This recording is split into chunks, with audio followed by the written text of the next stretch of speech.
Good morning, good afternoon, good evening, wherever you are in the world. Welcome to the Stardust Show, powered by Radio Works World. This is your show host, Dr. Marina Nani, and I have the privilege gracing the space at the Books Hour with an amazing author who lives in England, Ysanne Lewis, award-winning author, thinker, philosopher, philanthropist, great humanitarian, always thinking, what is next for you?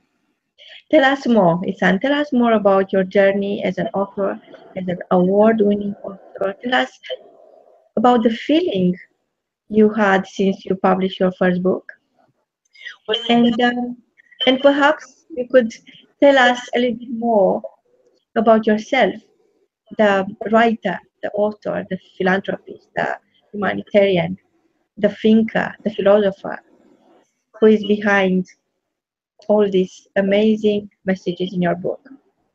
Oh, Marina, so many lovely accolades you've just given me, and labels in the most creative sense of the word. So, hello, Marina, and good morning, good afternoon, good evening to all your listeners. And it's such a delight to be seeing you, Marina, as well. We don't see each other too often, but we talk a lot.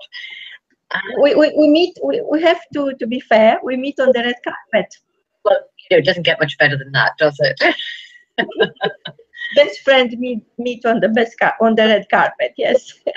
Absolutely. So this lovely events that you set up, and it's always a delight to be there to hear the different authors and radio hosts talking and meeting them all. Such a lovely heart energy whenever I'm there. So yes, how does it feel? How does it feel to have written this book, The Time Catcher? It feels rather nice, and it just feels organic in the sense that it's ongoing. I'm getting it into quite a lot of bookshops. I have my ways, and it's in Waterstones. I've even got it in, I don't know whether you've probably heard of the, again, talking about a philosopher, Rudolf Steiner. Yes. And Steiner House in London. And I was very much a supporter of his work about 30 years ago. And I just think it's wonderful that they have my book and want it to sell, and other places. So I see it as a kind of movable feast in the sense of it's reaching people from all walks of life, all different ages, different countries.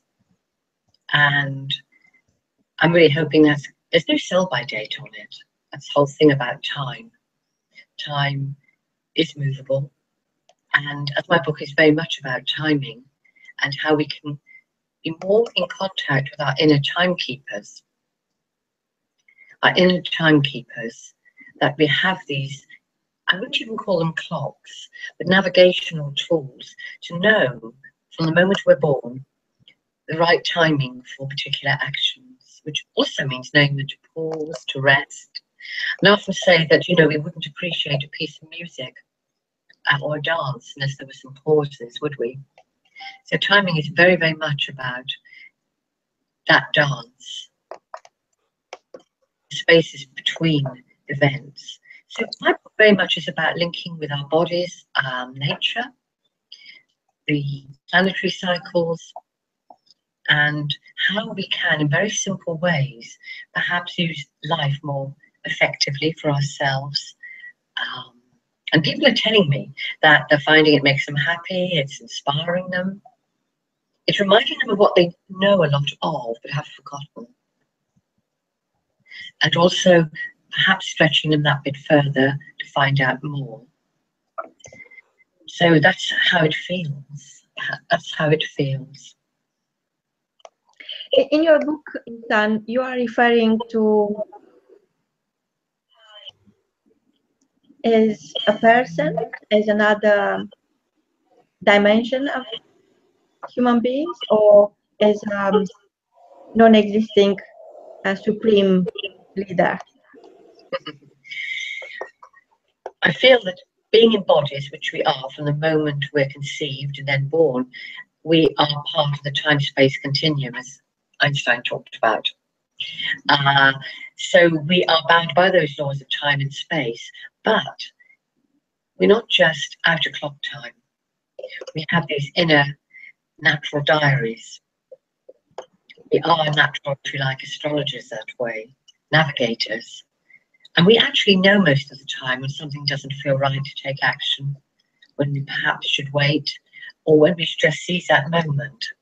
And because I've worked as an astrologer and timing consultant for the best part of 40 years, I think I'm well qualified to perhaps give simple but very effective help and information through my book. And I think it's been overdue, and a lot of it's due to you, Marina, for helping us to come about. I never wanted to write for astrologers, very technical, or to write star sign books for people, this month they're born in. I wanted to make it a toolbox and an inspiring bit of reading so that people can be much more in touch with their own leadership inside, their own authority, and to have less stress in their lives. Goodness knows many people have much stress in their lives at present. Well, each time I open your book, I always have that image when you're launching your book, your first book, because perhaps time will tell, but I'm sure there are more coming, more books coming our way from you. We are at the BAFTAs, and you're launching your book with a sense of identity, with a sense of renewed freedom. And I know you've been holding this book inside for a very long time. I just wonder, what are the changes within your immediate reality? What had happened since you launched your book at BAFTAs in December 2016? Indeed, I did. It felt like I'd reached a goal, a dream. And because I've always been a writer, I wasn't quite sure how to bring about the flesh and bones of an actual published book and how to bring that about. It just had a wonderful, wonderful feeling, and people have been so supportive of me, so pleased for me as well. I mentioned I've got it into various bookshops. I still need to get it on Amazon. I've done it the other way around to most people. But it's lovely to go into Waterstone, to Piccadilly, to go into different places and to know it's there on the shelf. And it's just a lovely, lovely feeling. It's given me confidence in writing in other ways. And don't forget, how it came about was because I am the timing host, Radio Works World. And I know I need to start doing this again. But last year I did so many shows. And it kind of brought all the information together for me, so that when I sat down and I wrote the first edition in 3 weeks, it was all there. Otherwise, where would I have started? Yes. So the book was sitting inside you, and then you got the courage to bring it all out, and you put so much love into the pages of this book. It's almost like it's coming at you. When you open the book, it's all there. It's so much compassion, so much empathy, so much love for you, the reader. And I just wonder, what is behind the reality behind the book? I know you've been traveling. I know a lot of things change, and I know there are a lot of people who want you in their life. How would you describe that transformational change within your own immediate reality? How it has changed me? So Yes. you're asking me how it has changed me. I think, as I said, more confidence in ways that I hadn't realised I needed. More focus, much more, as I say, of an authority with my own subject. I think everybody says that it's important to have a book there to represent who you are, what you know. It's a legacy to leave behind me one day. I like that. I like that idea a lot. It's a legacy. And also I wanted to make my own subject, which is so much misunderstood, the understanding of how the planetary cycles intertwine in a bigger web with our lives here, and whether it applies to the stock market, to daily decisions, to business. I wanted to make it, if you like, more respectable. And I think I've achieved that. So I love what I do, Marina. I really do. It's like my best friend. And I know I've helped many people over nearly 40 years. I've often said that if my life stopped tomorrow, I know I've got a very good reputation and I've helped people. So after that, having put it into a book in simple ways which the everyday person can relate with, yes, I feel as I've reached a threshold. A good And threshold. I know you speak on stages. You are invited everywhere. People want you to share your message, and you are always there to help us, to inspire us. And you are now on the cover of magazines. You are interviewed on various media outlets, and very soon you'll be interviewed on TV. What is your message? What is the core message when you have sometimes perhaps just a very short time to formulate, to pass on your message, and sometimes you could have hours.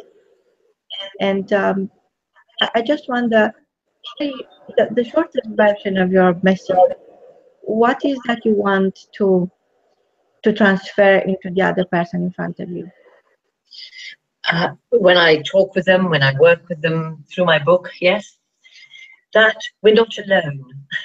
We're not alone. That often there's a mismatch between ourselves and with people, with jobs, with places, and you hear the word loneliness a lot.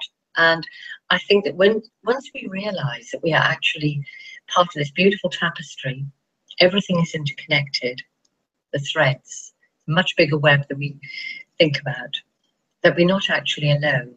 And by trusting our inner timekeepers, I've given clues and ideas and keys for people to do this, but I think just knowing we can trust our inner timekeepers makes us feel much more on the ball, but on the map of our lives. And I like people to feel they can make a leap forward, they can trust their own authority more, not hand it over to others or get into the blame culture that is so much around us at present. That there is a purpose to our lives, that all the synchronicities, the serendipitous moments, the lovely feeling of what the Greeks called kairos or kairos, the right moment in time, quality moment, when something steps in and guides us and we're in the right place at the right time. That's the way I like to work. I've often been called a teacher of life, but I do feel that while we're in a body, while we're on this wonderful planet, that working with time is quite important. So that's what I like to put over. In your own experience, what is time? It's meant to be able to see time like a noun, as a verb, as an adjective. There's so many ways. I think when we're born, we have a contract with time and space. We are obviously aging. That hasn't changed. Some of us stay younger than others as we get older. But time is like a tunnel we pass through. And we all know that sometimes time goes very slowly and sometimes it goes very fast. So time is how we use it. It's an honouring, a respecting of how we use our time. To recognise the right moment for action or for pause. It's a three-dimensional construct, time, definitely. I was actually reading in a book about physics. It's a lovely little book I picked up in Waterstones yesterday called Reality is Not What It Seems, The Journey to Quantum Gravity. Well, anyway, by a man called Carlo Rovelli. Well, there's a little bit in there when he talks about that very much to do with the Earth, how time slows down. And he gives an example, say there are twins. Say you've got a twin, Marina, and you are living at the bottom of a mountain near the sea, and your twin is living high up in the mountain. And apparently, the closer you are to the Earth, time goes more slowly, and the higher up, it goes faster. It's something about the Earth, like many things, it's a mass, and there's a link with time, space, and distorts it. And time slows down when we're nearer to the earth. Well, I didn't know that. I only read this today. And I'm thinking, how fascinating is that? That the more we're embedded in the earth, actually being present, feeling our body, feeling nature, because the word nature, to be born, comes from nature, the word, that we actually, like children, time can kind of slow down. We are very much in the present moment. And when we're actually away from the earth more, whether literally physically, but also psychologically, we're not here. A lot of the time we're in our brains too much, aren't we? Or we're thinking too much about the future or the past. Time seems to go more quickly. And I thought, what an interesting thought and reality. So time is very subjective, but the moment we're born, cycles are set into motion. And we can actually go with those troughs and peaks like the tides of life and cooperate with them. And as a result, be very much more present. So that's how I see time. Wow, I never thought of that. But you know, I could see that Yes. because I used to travel a lot, and most of the time when I travel, I write. But I feel that I'm missing something, and the time goes quicker. Yes. Where when I'm sitting, let's say, in a park or in a garden or even inside indoors, and I just realized this is so true. I Yes. feel that I make the best of every moment. How amazing is that? Oh, It. And you think how children live much more in the present moment. Well, you've got children and grandchildren, I know. yes, And they live much more in the moment. And they say when we get older, time passes more quickly. There's loads of theories behind that. But most of the time, we're not that present. You know, and the past is history, the future's unborn, but the present is a gift. And that's not my quote, that's somebody yes. else's, I can't recall. And It's so true. It is it's called the present for a reason. It's a gift. Yes. So I'm thinking now that oh gosh, for me, time is what you make of it. True. And when I'm saying this, I'm saying that if you want to feel the time, you have to feel the moment. And most people I know, they all argue with the same on the same topic with their friends or housemates. They are saying, I want to live in the present, but I can't because everybody around me lives in the past or in the future. Yes. So I identify that challenge myself. So I distance myself from people who live completely in the past. I don't mind the people living in the future, but living in the past is almost like a dead end. It's almost like there's nothing you can do about it. All we can do is to learn from those lessons because they're never situation where you lose anything. You just learn another lesson. So true. But that could be the biggest win of the present moment. So I like to believe that I'm very down to earth. Even my mind sometimes is in cloud nine or somewhere up there. I feel very, very down to earth at all times. And time being this dimension, we decide for ourselves from where to where. It's perhaps very hard to decide. Actually, it's your decision. Nobody can tell you from where to where. It's what you make of it. This is what I meant through time is what you make of it. But I also know that all we have is right now. This moment, this beautiful moment, this books hour when you are sharing your vision and your wisdom and your beautiful soul. So tell us, Ysanne, what is next happening for you? Well, again, that links to time, doesn't it? Time seems to have gone very fast this year. I feel that quite often when something has come to birth, how I see my book, it's like my baby, and I needed a kind of a resting point. I know some people immediately go on to write the next book. Because this is not, it is about me, my book. I know you love the stories of your authors, and it is about giving them the platform, as you so rightly said, to tell their story. Why should they be denied that, Marina? And that's what really drew me to you as well, that we need to do that. So the book is a little bit about me, but it's a lot of it my best friend, which is my work, because I've done this for 40 years, a career, which kind of chose me. And I thought I brought all my knowledge together to make it simple for the everyday person. That's an art unto itself, the art of simplicity. So I need to think about what's the next step. I have ideas for books. I love giving talks on timing. I'm going to Chicago in September, where I'll be seeing clients and giving talks, and yes, and really not so much researching more into time. But there's so many ideas that come up for me about how, whilst we're in bodies, which we are while we're alive here on earth, that we can get the richness of time working for us more, and to have, again, a relationship with it. Because again, I feel so often we feel we don't have a relationship with life. We lack relationships around us, or good ones, you hear. It's very important while we're on earth to have a relationship. That's why we're here. Nature, with our bodies, with one another, with our families, with strangers. It's all about relationship, and we have a relationship with time and how we use it.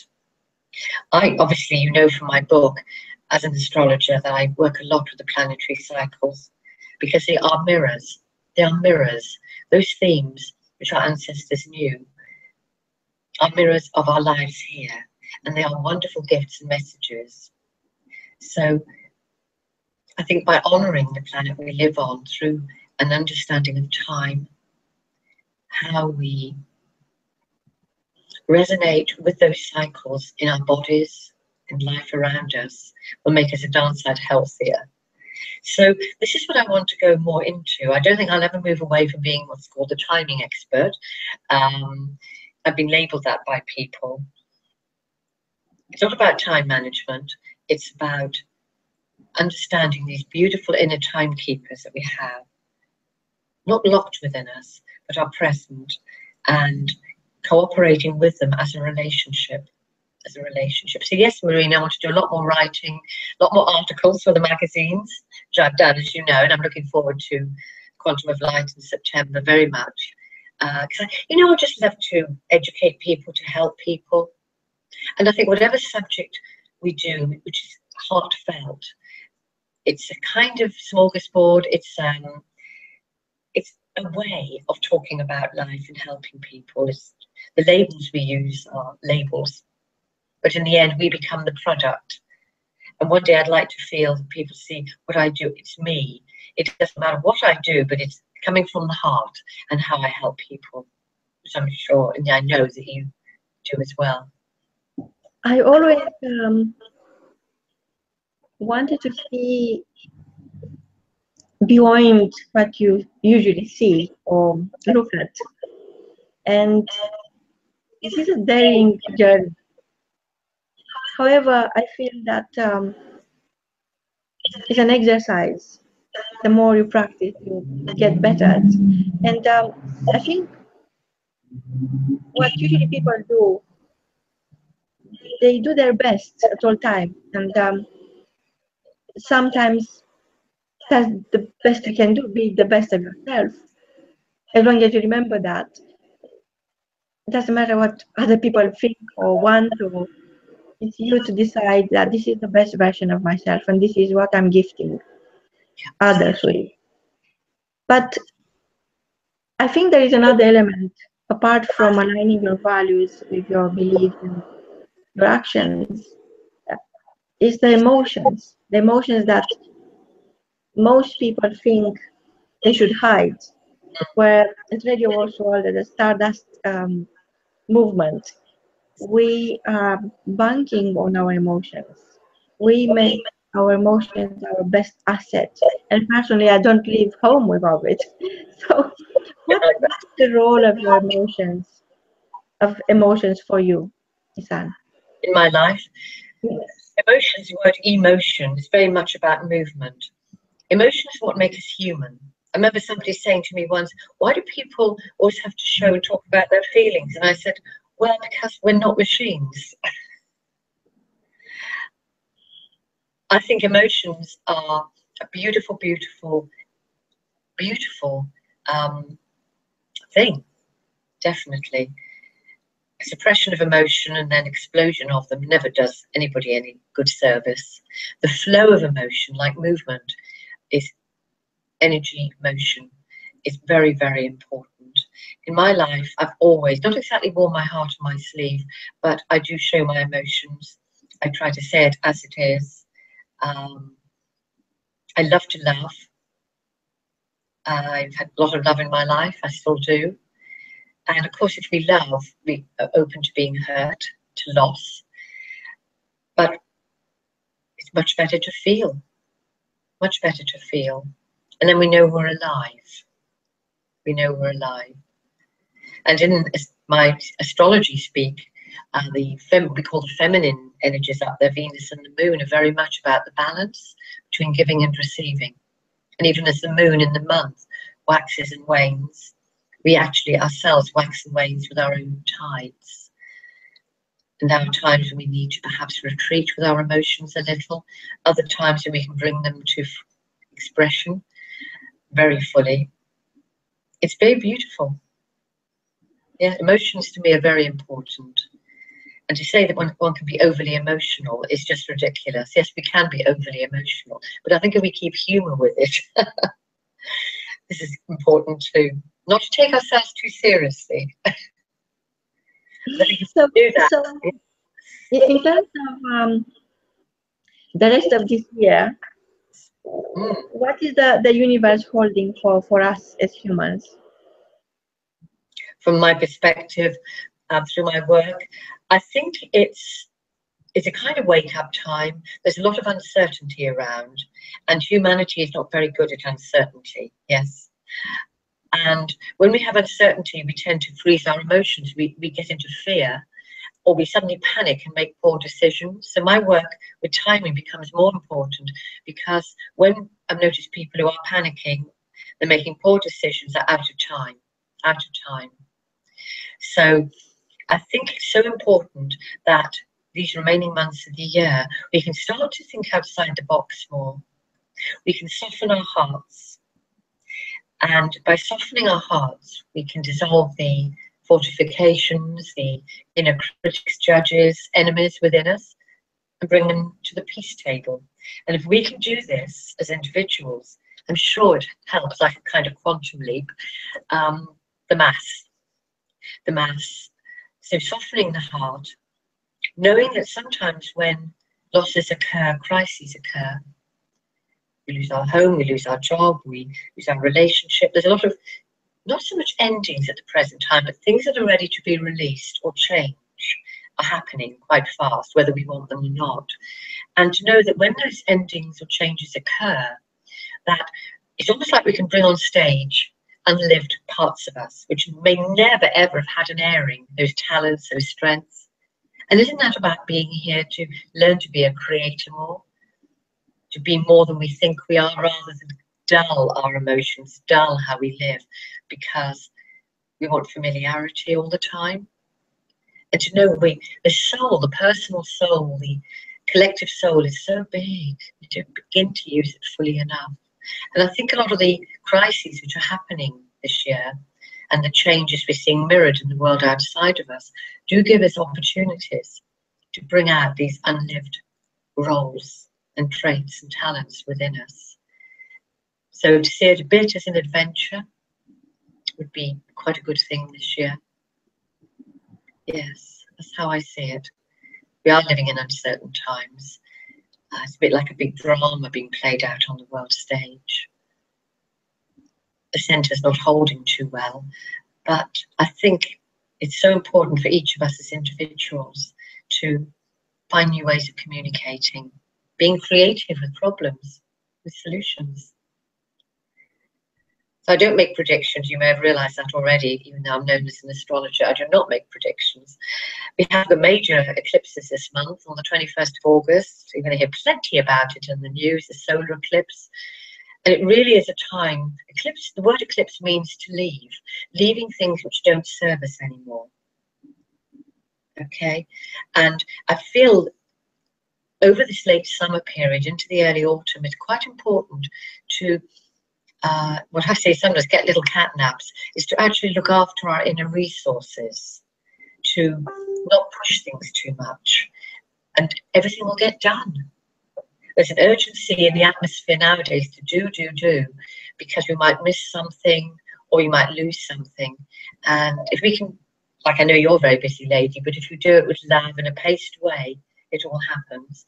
And for other people, it may mean doing less, but it's still very beautiful. So we are living in uncharted waters, but that's exciting. Wonderful. Thank you so much, Ysanne. And I know our listeners are enjoying your message. And I know they could find your book on Amazon. And we're going to list the details. Yes. And they could always come and join you on the red carpet. The next event is on the 6th of September, when you're going to grace the stage again. Oh, lovely. And we can't wait to see you again. And that is perhaps the beginning. Perhaps we did not even scratch the beginning of what the time holds for us. I'm a great believer that the best is yet to come. I totally believe that. Thank you. From both of us, until next time, share your stardust. Goodbye. Goodbye.